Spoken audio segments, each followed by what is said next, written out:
আমরা সবাই হেরে যাই, আবার আমরাই ভাবি। মানুষ আসলে হার মেনে নেয় কবে? যখন আপনি ভাবেন এটা আর সম্ভব না। কিন্তু আসল কথা হলো, সম্ভব না জিনিসটাই অনেক সময় আমাদের চিন্তাধারার ভেতরে তৈরি হয়। কিছু মানুষের জন্য সেটা হাজারবার ব্যর্থ হওয়া, কার জন্য সেটা লম্বা কারাবাস, আবার কারোর জন্য পুরো সমাজের তিরস্কার।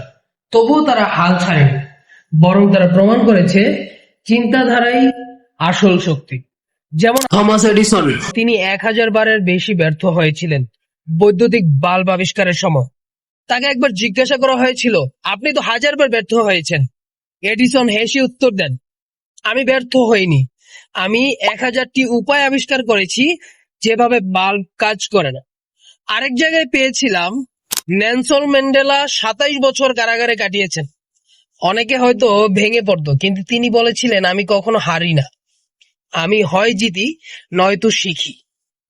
এমন পজিটিভ চিন্তার কারণেই তিনি কারাগার থেকে বের হয়ে দক্ষিণ আফ্রিকার প্রেসিডেন্ট হন এবং বিশ্বে অনুপ্রেরণার প্রতীক হয়ে ওঠেন।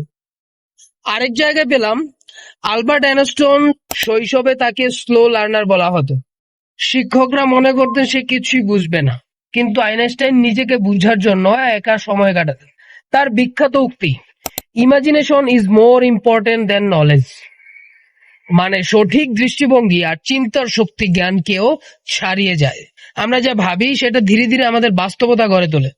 যদি নেগেটিভ চিন্তা বারবার ঘুরে ফিরে আসে, তাহলে জীবনও সেদিকেই ধাবিত হয়। আর যদি পজিটিভ ভাবে চিন্তা করি, তখন বাস্তবতা সম্ভাবনা তৈরি হয় নতুন কিছু করার।